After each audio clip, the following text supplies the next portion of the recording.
Hello दोस्तों, स्वागत है आपका हमारे यूट्यूब चैनल फुटबॉल यूनाइटेड में। और फीफा वर्ल्ड कप के राउंड ऑफ 32 के मैचेस ख़त्म हो चुके हैं। हमारे पास राउंड ऑफ 16 के मैचेस की लिस्ट सामने आ चुकी है। सो इन टोटल 16 मैचेस खेले गए। और how good was this round. अगर मैं सिर्फ 2-3 मैचेस को हटा दूं तो बाकी के सारे ही मैचेस क्लासिक से कम नहीं थे। We had some of the best matches I ever seen in FIFA World Cup. वो चाहे कल रात में खेले गए मैच जो कि अर्जेंटीना और केप वर्डे की बात हो, या फिर जो पोर्चुगल वर्सेस क्रोएशिया का मैच हुआ था, या फिर जो बेल्जियम का मैच हुआ था सेनेगल के खिलाफ। ये राउंड हर तरह से हिस्टोरिक रहा। अनएक्सपेक्टेड रिजल्ट्स आए, छोटी टीमों ने बड़ी टीमों को कड़ी टक्कर दी और कई सरप्राइजेस होते होते रह गए। और इससे एक ये साफ दिखता है कि ये जो वर्ल्ड कप को 48 टीमों में एक्सपैंड करने का जो फैसला है फीफा का, जो कि काफ़ी कंट्रोवर्शियल डिसीजन था, वो अभी तक बहुत ही सक्सेसफुल रहा है। और ये वर्ल्ड कप इवन तो जो 2022 का वर्ल्ड कप था बहुत अच्छा रहा था, और obviously it had a great final. लेकिन अगर मैं ओवरऑल मैचेस की क्वालिटी की बात करूँ तो ये वर्ल्ड कप पिछले वर्ल्ड कप से या पिछले कई वर्ल्ड कप से कहीं ज़्यादा बेहतर है। क्योंकि एक बार अगर हम मैचेस पे नज़र डालें तो जो सबसे पहला मेजर सरप्राइज़ हमें देखने को मिला वो था जर्मनी वर्सेस पैराग्वे के बीच में मैच के। अगेन अगर इस मैच की बात करें तो जर्मनी इवन तो वो हिस्टोरिक जो पुरानी जर्मनी की टीम होती थी वैसी नहीं है। ये जर्मनी की टीम कंपैरेटिवली वीकर है, लेकिन स्टिल इस जर्मनी की टीम में बहुत सारे अच्छे प्लेयर्स हैं। तो किसी ने उम्मीद नहीं किया था कि पैराग्वे की टीम उन्हें बाहर कर देगी। जर्मनी ने लीड लिया, पैराग्वे ने मैच में लीड लिया और जर्मनी ने इक्वलाइज ज़रूर किया था। और हाँ, एक कंट्रोवर्शियल वीआर डिसीजन ज़रूर उनके अगेंस्ट गया, लेकिन पेनल्टीज़ में पैराग्वे ने जर्मनी को हरा के उन्हें बाहर कर दिया। ये पहला मेजर सरप्राइज़ था। इसके बाद मोरक्को ने नेदरलैंड्स को हराया। वो मैच भी किसी क्लासिक से कम नहीं था, इवन तो मैं उसको कोई सरप्राइज़ नहीं कहूँगा, क्योंकि मोरक्को की टीम आई थिंक नेदरलैंड्स से बेटर है, एटलीस्ट टीम वाइज देखा जाए तो। लेकिन वो मैच भी एक हिस्टोरिक मैच था। उसके बाद नॉर्वे वर्सेस आइवरी कोस्ट हुआ, जिसमें अर्लिंग हालैंड ने मैच विनिंग गोल स्कोर करके नॉर्वे को नेक्स्ट राउंड में क्वालिफाई कराया। नॉर्वे के इतिहास में पहली बार है जब वो नॉकआउट्स में नेक्स्ट राउंड तक गई है। हाँ, ये इसमें जब मैंने कहा कि कुछ मैचेस ऐसे थे जो कि मैं कहूँगा कि वन साइडेड थे, या जिन्हें हम बहुत ज़्यादा दिन याद नहीं रखेंगे। और I think France versus Sweden का मैच उनमें से एक था, जब फ्रांस ने बहुत ही आसानी से स्वीडन को 3-0 से हरा दिया। किलियन एम्बापे ने अपना शानदार फॉर्म कंटिन्यू रखा। उसके बाद जो मैच हुआ था इंग्लैंड वर्सेस कॉन्गो का, और ये मैच देख के ऐसा लगा कि एक बार फिर से वर्ल्ड कप में एक मेजर अपसेट हो सकता है। और ऑलमोस्ट फॉर 75 मिनट्स इंग्लैंड इस मैच में पीछे चल रही थी, और उसके बाद एक हैरी केन ने ये मैच एक तरह से मैं कहूँ कि सिंगल हैंडेडली इंग्लैंड को जिताया तो गलत नहीं होगा। हैरी केन ने 2 गोल स्कोर किए और इंग्लैंड कमबैक करके ये मैच जीत गई। मैक्सिको वर्सेस इक्वाडोर का मैच भी एक तरह से मैं कहूँगा कि फॉरगेटेबल था। हालांकि वो मैच मैंने लाइव देखा नहीं, लेकिन जितना मैंने देखा ये मैच मैक्सिको ने बहुत आसानी से जीत लिया 2-0 से, और मैक्सिको अभी राउंड ऑफ 16 में आ चुकी है। इसके बाद हमें एक और क्लासिक देखने को मिला, और ये इस वर्ल्ड कप की खासियत रही कि जब भी आप सोचते हैं कि शायद ये मैच हम स्किप कर दें, ये मैच इतना हाई प्रोफाइल नहीं लग रहा है, वो मैच ही आपको एक क्लासिक थ्रो कर देता है। और यहाँ पे बेल्जियम वर्सेस सेनेगल का जो मैच था, सेनेगल ने पूरी तरह से इस मैच में बेल्जियम को पीट रहे थे टिल 85 मिनट्स। 2-0 से आगे थे और लगातार चांसेस क्रिएट कर रहे थे। ऐसा किसी भी मोमेंट पे नहीं लगा कि बेल्जियम इस मैच में कमबैक करेगी। लेकिन बेल्जियम के कोच रूडी गार्सिया ने इस मैच में कुछ बहुत ब्रेव डिसीजंस लिए, और वो उनके काम आए। स्पेशली रोमेलू लुकाकू का जो परफॉर्मेंस रहा इस मैच में, वो बहुत ही शानदार था। बेल्जियम ने पहले 86 मिनट में गोल स्कोर किया, और उसके बाद towards the end of the game Youri Tielemans ने 89 मिनट में गोल स्कोर करके इक्वलाइजर दिलाया। और सेनेगल की बात करें तो जो हार्ट ब्रेक उन्हें एफकॉन में देखने को मिला था, कुछ वैसा ही हार्ट ब्रेक यहाँ भी देखने को मिला। अगेन एक कंट्रोवर्शियल वीआर डिसीजन जो उनके अगेंस्ट गया, और बेल्जियम को 120th मिनट में पेनल्टी मिली, जिसको कि कन्वर्ट किया यूरी टेलेमेंस ने, और बेल्जियम 3-2 से ये मैच जीत गई। और ये मैं कहूँगा कि सेनेगल के लिए बहुत ही डिसअपॉइंटिंग रिजल्ट था, क्योंकि वो इस मैच में फॉर मोस्ट पार्ट बहुत ही अच्छा खेले। उन्होंने अपने कोच के प्लान को बहुत अच्छे से एग्जीक्यूट किया, लेकिन जैसा कि रूडी गार्सिया ने कहा कि उन्हें पता था कि ऐसी टीमें अपना गेम प्लान 90 मिनट तक मेंटेन नहीं कर पाती हैं, और कुछ वैसा ही हुआ। सेनेगल आखिरी के मिनटों में अपना कंसंट्रेशन खो बैठी और बेल्जियम को मौका मिला वापस आने का। USA versus Bosnia and Herzegovina का मैच जो था, वो एक तरह से मैं कहूँगा कि यूएसए ने बहुत आसानी से जीत लिया। इवन दो जब वो 1-0 अप थे तो उनके जो टॉप गोल स्कोरर हैं फ्लोरिन बैलोगन, उनको रेड कार्ड मिला और वो डाउन टू 10 मैन हो गए। लेकिन इसके बावजूद भी यूएसए ने बहुत आसानी से मैच जीत लिया, और ये दिखाता है कि ये यूएसए की टीम कितनी स्ट्रॉन्ग है और कितने अच्छे फॉर्म में चल रही है। इसके बाद स्पेन वर्सेस ऑस्ट्रिया का मैच काफ़ी वन साइडेड था। आई थिंक मैं कहूँगा कि इस राउंड ऑफ 32 का सबसे वन साइडेड मैच था ये। इसमें स्पेन ने बहुत ही बुरी तरह ऑस्ट्रिया को 3-0 से हराया, लेकिन ये स्कोर लाइन 6-0 7-0 कुछ भी हो सकता था। ऑस्ट्रिया वो नो मैच फॉर स्पेन, और मुझे उनका जो प्लेइंग स्टाइल, जो उनकी टैक्टिक्स बिल्कुल समझ से बाहर लगी। और इसके बाद एक और वर्ल्ड कप क्लासिक देखने को मिला हमें, और वो था पोर्चुगल वर्सेस क्रोएशिया।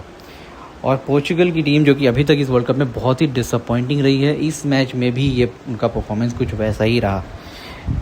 क्रोएशिया ने इस मैच में लीड हासिल की through Ivan Perisic, who in my opinion is a timeless footballer. उन्हें मैं 10 साल से भी ज़्यादा से देख रहा हूँ, और ये प्लेयर हमेशा बड़े मैचेस में टर्न अप करता है, हमेशा, स्पेशली फॉर क्रोएशिया। और यहाँ भी उन्होंने गोल स्कोर किया। उसके बाद रोनाल्डो ने पेनल्टी स्कोर करके इक्वलाइज़र दिलाया पोर्चुगल को, जो कि उनका पहला नॉकआउट गोल था वर्ल्ड कप में। और इसके बाद गोंजालो रैमोस ने 90+4 मिनट्स में हेडर स्कोर करके पोर्चुगल को ये मैच 2-1 से जीता है। अब हम पोर्चुगल के बारे में एक डिटेल्ड वीडियो बनाएंगे और उसमें बात करेंगे कि क्या इश्यूज़ हैं इस टीम के साथ। लेकिन अगर इस मैच में ही बात करें तो यहाँ पे भी रॉबर्टो मार्टिनेज के ऊपर बहुत बड़े सवाल उठेंगे, लेकिन उन्होंने एक ब्रेव डिसीजन लिया जो कहीं ना कहीं पोर्चुगल के काम आया। 88 मिनट में उन्होंने रोनाल्डो को हटाया और गोंजालो रैमोस को नंबर 9 एक फोकल पॉइंट बनाया, और वो काम कर गया जब रैमोस ने हेडर स्कोर किया था। तो पोर्चुगल भी नेक्स्ट राउंड में पहुँच गई है, जहाँ उनका मैच स्पेन से होना है। इसके बाद Switzerland versus Algeria I think was a pretty one sided game, जहां स्विट्ज़रलैंड ने बहुत आसानी से अल्जीरिया को 2-0 से हरा दिया।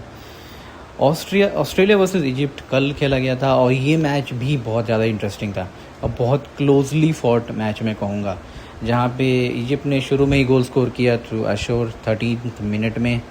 लेकिन उसके बाद से ऑस्ट्रेलिया, जो कि कहीं ना कहीं उनके पास एक हाइट एडवांटेज था, उसका उन्होंने इस्तेमाल किया और 55 मिनट में इक्वलाइज़ किया, और ये मैच पेनल्टीज़ तक गया, जहां मैं कहूँगा कि ऑस्ट्रेलिया के पेनल्टीज़ बहुत ही डिसअपॉइंटिंग थे। और इस मैच में एक फ़नी चीज़ भी हुई, ऑस्ट्रेलिया ने एक 120th मिनट में अपना गोलकीपर चेंज किया, और वो बेहद एक्सपीरियंस्ड मैट रायन को लेके आए, क्योंकि पेनल्टीज़ सेव करने में एक्सपर्ट माने जाते हैं और एक्सपीरियंस भी काफ़ी हैं। लेकिन वो पेनल्टीज़ में एक भी पेनल्टी के इवन करीब भी नहीं पहुंच पाए। इजिप्ट ने 4 पेनल्टी लिए और चारों ही स्कोर किए। जबकि ऑस्ट्रेलिया के लिए डिसअपॉइंटिंग बात ये रहेगी कि इजिप्ट के गोलकीपर को भी कोई सेव करने की ज़रूरत नहीं पड़ी। 2 पेनल्टीज ऑफ टारगेट थे, और इससे इजिप्ट ये मैच जीत कर नेक्स्ट राउंड में पहुंच गई, जहां इजिप्ट का मैच अर्जेंटीना से होगा। इसके बाद जो मैच हुआ वो था अर्जेंटीना वर्सेस केप वर्डे। और अगर इस मैच की बात करें तो सबने यही सोचा होगा, अर्जेंटीना अपने तीनों मैच ग्रुप स्टेज के जीत के आई है, जबकि Cape Verde for all the heroics they have done अभी तक इस वर्ल्ड कप में कोई मैच जीत ही नहीं है। तो ये बहुत बड़ा मिस मैच था दो टीमों के बीच में क्वालिटी वाइज, और स्पेशली हम जानते हैं मेसी किस तरह के फॉर्म में चल रहे हैं। और जैसे ये मैच शुरू हुआ तो साफ दिखा कि अर्जेंटीना एक प्रॉपर गेम प्लान के साथ आई है केप वर्डे के खिलाफ। वो ओवरलोड कर रहे थे और बार बार प्रेस कर रहे थे केप वर्डे की टीम को। इन सब के बावजूद भी केप वर्डे डिफेंसिवली काफ़ी स्ट्यूट लग रही थी, लेकिन 29 मिनट में एक बहुत ही शानदार पास किया लिसांड्रो मार्टिनेज ने, और जिसको मेसी ने बहुत ही बेहतरीन तरीके से कन्वर्ट किया, और अर्जेंटीना 1-0 लीड ले गई। टिल हाफ टाइम ये मैच अर्जेंटीना के कंट्रोल में था, और ऐसा लग रहा था कि 1 या 2 गोल और स्कोर करेंगे और अर्जेंटीना ये मैच आसानी से जीत जाएगी। लेकिन इसके बाद कुछ ऐसा हुआ जो किसी ने भी उम्मीद नहीं किया था। सेकेंड हाफ शुरू हुआ, शुरू से ही केप वर्डे की टीम अर्जेंटीना पे भारी दिख रही थी। वो कॉन्स्टेंटली अर्जेंटीना के बॉक्स में जा रहे थे, चांसेस भी क्रिएट कर रहे थे, और इसी दौरान 59th मिनट में उनके प्लेयर डैनियल डुआर्टे ने स्कोर करके इक्वलाइज़ कर दिया। और मियामी का जो स्टेडियम था, जहां मैं कहूँगा कि 99% जो फैंस आए थे वो अर्जेंटीना को सपोर्ट कर रहे थे, वो बिल्कुल शांत हो गया। It was like a shock to everyone. Even मेरे लिए भी ये मैच देखते समय ये किसी शॉक से कम नहीं था, क्योंकि मुझे पता था कि केप वर्डे ने इस वर्ल्ड कप में बहुत हीरोइक्स किए हैं, लेकिन अर्जेंटीना को नहीं हरा पाएंगे, या अर्जेंटीना को तो वो टक्कर नहीं दे सकते। लेकिन अब कुछ वैसा ही दिख रहा था। उसके बाद से अर्जेंटीना की टीम ने ज़रूर थोड़ी ज़्यादा एनर्जी दिखाई, चांसेस भी क्रिएट किए, लेकिन एक बार फिर से हमें केप वर्डे के गोलकीपर और उनके डिफेंडर्स की हीरोइज्म देखने को मिली, विच इज़ कमेंडेबल। जिस लेवल का परफॉर्मेंस उन्होंने इस वर्ल्ड कप में दिया है। और ये मैच एक्स्ट्रा टाइम तक गया, जो कि मैं कहूँगा कि केप वर्डे के लिए एक मेजर अचीवमेंट से कम नहीं है। और हालांकि एक्स्ट्रा टाइम शुरू होते ही अर्जेंटीना ने गोल स्कोर करके फिर से लीड ले लिया थ्रू लिसांड्रो मार्टिनेज, जिनका ये मैच बहुत ही शानदार था। लेकिन केप वर्डे ने एक बार फिर से गिव अप नहीं किया, और 103 मिनट में कैब्राल ने जो गोल स्कोर किया, मैं कहूँगा कि this is probably the goal of the tournament so far. May be एक दो और कॉम्पिटिशन्स भी हैं, लेकिन ये गोल मैं अभी तक का अपना फेवरेट गोल मारूंगा। और मैंने जितना ये गोल सेलिब्रेट किया, मैंने इस वर्ल्ड कप में कोई भी गोल ऐसे सेलिब्रेट नहीं किया है, क्योंकि एक बार फिर ये अनएक्सपेक्टेड था कि केप वर्डे फिर से कमबैक कर देगी, और ये गेम अब 2-2 हो गया था। लेकिन फिर भी ये लग रहा था कि अर्जेंटीना की टीम जो है इसमें इतनी क्वालिटी है कि वो ये मैच में एक बार फिर से गोल स्कोर कर सकते हैं। और कुछ वैसा ही हुआ जब 111 मिनट में फ्रॉम अ कॉर्नर क्रिश्चियन रोमेरो का हेडर एक केप वर्डे के प्लेयर से डिफ्लेक्ट होके गोल में गया, और अर्जेंटीना को 3-2 लीड मिल गई। लेकिन केप वर्डे की टीम ने यहाँ भी गिव अप नहीं किया। उसके बाद जो 8-10 मिनट थे, मैं कहूँगा कि अगर आप अर्जेंटीना के फ़ैन हैं तो this was like heart stopping. और ऐसा लग रहा था कि शायद केप वर्डे एक बार फिर से गोल स्कोर कर देगी। अनफॉर्चुनेटली वो गोल स्कोर नहीं कर पाया इसके बाद, और ये मैच 3-2 पे ही एंड हुआ, और केप वर्डे इस वर्ल्ड कप से बाहर हो गई। लेकिन वो भले ही इस वर्ल्ड कप से बाहर हो गए हों, लेकिन जिसने भी ये वर्ल्ड कप देखा है वो इस टीम को हमेशा याद रखेगा। This team is the story of this world cup. अब ये वर्ल्ड कप कोई भी जीते, कोई भी टीम कोई भी प्लेयर गोल्डन बूट जीते, मुझे लगता है कि story of this world cup will be this small tiny nation which is made up of 10 islands, और जिसकी पॉपुलेशन इंडिया के किसी छोटे शहर की आबादी से भी कम है। तो बहुत बड़ा अचीवमेंट है जो केप वर्डे ने कल किया।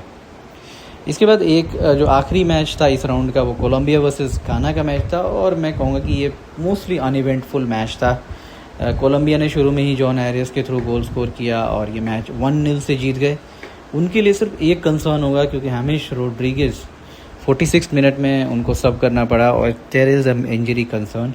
तो कोलंबिया ये ज़रूर प्रे कर रहे होंगे कि इनकी इंजरी ज़्यादा सीरियस ना हो, और वो सिर्फ एक प्रिकॉशन ही हो, और अगले मैच में हमेश रोड्रिगेज अवेलेबल हो।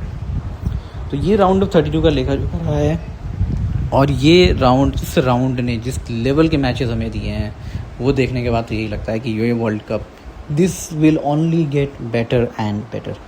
So thank you for watching this video. Do like this video and subscribe to my channel for more videos like this.